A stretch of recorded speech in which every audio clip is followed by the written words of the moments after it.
उत्तराखंड प्रदेश के भाग्य निर्माण की जिम्मेदारी सबसे अधिक इस प्रदेश की सरकार की होती है। सरकार की नीति ही प्रदेश का भविष्य तय करती है।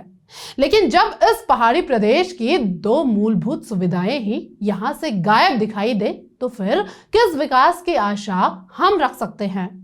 आज की खबर इस पहाड़ी प्रदेश के शिक्षा एवं स्वास्थ्य मंत्री डॉक्टर धन सिंह रावत को देखनी जरूरी है और इसके बाद मूल्यांकन करने की भी उनको जरूरत है, क्योंकि अगर समय से उन्होंने इसका मूल्यांकन नहीं किया तो ऐसा ना हो कि प्रदेश की जनता इसका मूल्यांकन कर बैठे, और अगर प्रदेश की जनता इसका मूल्यांकन कर बैठी तो ये न केवल शिक्षा मंत्री बल्कि पूरी सरकार के लिए बुरा साबित हो सकता है।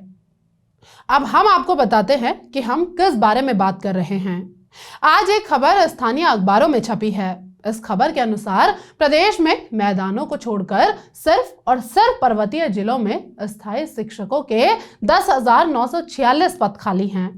इसमें 6,632 पद माध्यमिक और 4,312 बेसिक शिक्षा के हैं। इस आंकड़े से ही अंदाजा लगाया जा सकता है कि उत्तराखंड के पहाड़ों में किस तरह बच्चों की पढ़ाई चल रही होगी। या ये भी कहने में कोई गुरेज नहीं करनी चाहिए कि सिर्फ राम भरोसे ही पहाड़ की शिक्षा व्यवस्था चल रही है। ये हम नहीं कह रहे हैं, ये बात खुद शिक्षा मंत्री डॉक्टर धन सिंह रावत सदन में बता चुके हैं।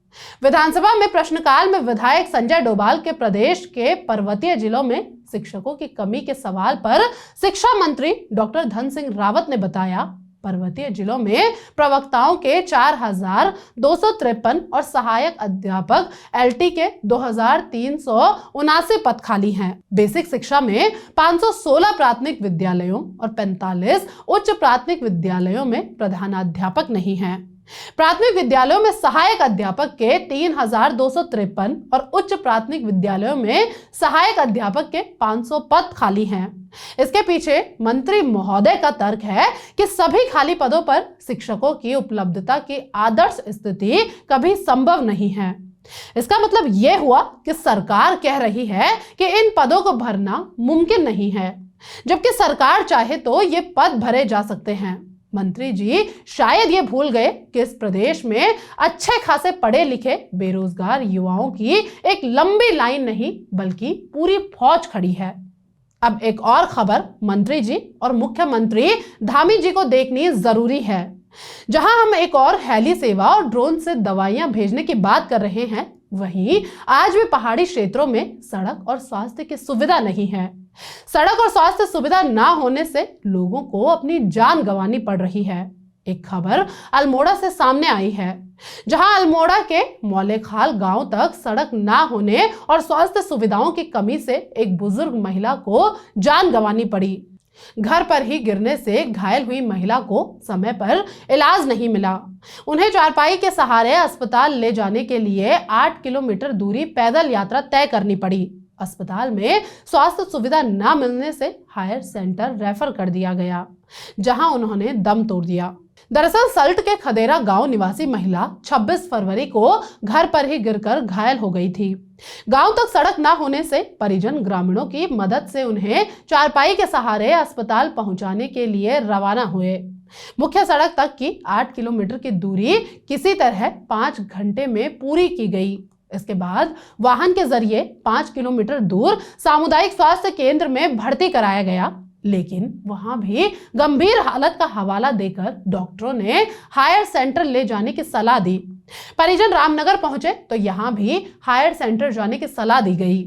थके हारे परिजन 27 फरवरी को उन्हें दिल्ली उनके बेटे के पास ले गए, लेकिन उनको नहीं बचाया जा सका। असल हालात ये हैं कि जिले में संचालित किसी भी सरकारी अस्पताल के साथ ही सबसे बड़े मेडिकल कॉलेज में भी न्यूरो के डॉक्टर ना होने से परिजन उन्हें जिला मुख्यालय पहुंचाने की हिम्मत नहीं कर सके और बेहतर उपचार की उम्मीद में उन्हें दिल्ली ले गए, मगर तब तक बहुत देर हो चुकी थी। ऐसी ही खबर कुछ दिन पहले उत्तरकाशी से भी सामने आई थी, जहां अल्ट्रासाउंड की सुविधा ना होने पर एक महिला को देहरादून आना पड़ा, लेकिन रास्ते में उनकी दुर्घटना में मौत हो गई।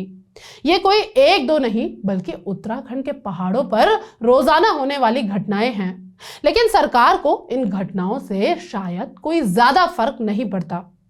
अल्मोड़ा के इस गांव की ही बात करें तो सल्ट का खदेरा गांव सड़क ना पहुंचने से पलायन की मार झेल रहा है। हालात ये हैं कि एक दशक पूर्व यहां निवास करने वाली 500 की आबादी अब सिर्फ और सिर्फ 200 ही रह गई है। युवाओं ने पूरी तरह पलायन कर लिया। यहां केवल बूढ़े बुजुर्ग ही रह रहे हैं। प्राथमिक और जूनियर हाई स्कूल में एक भी छात्र ना होने से इनमें ताले लटकाने पड़े हैं। मरीजों को सड़क तक चारपाई से लाने के लिए युवाओं को खोजने में ही घंटों घंटों का समय लग जाता है। ये सभी वो उदाहरण हैं जिनको देखकर सरकार को अवलोकन और मूल्यांकन करने की जरूरत है, क्योंकि अगर जनता ने सरकार से पहले इसका सही मूल्यांकन कर लिया तो फिर जनता का यह मूल्यांकन सरकार की सेहत बिगाड़ सकता है। उम्मीद है सरकार इस पर गंभीरता से ध्यान देगी। फिलहाल इस वीडियो में बस इतना ही। आपके इस खबर पर क्या राय है हमें कमेंट सेक्शन में जरूर बताएं। अगर आपको हमारा ये वीडियो पसंद आए तो इसे लाइक करें, सब्सक्राइब करें और शेयर करना ना भूलें। चैनल को ज्वाइन करके आप हमें सपोर्ट भी कर सकते हैं। नमस्कार।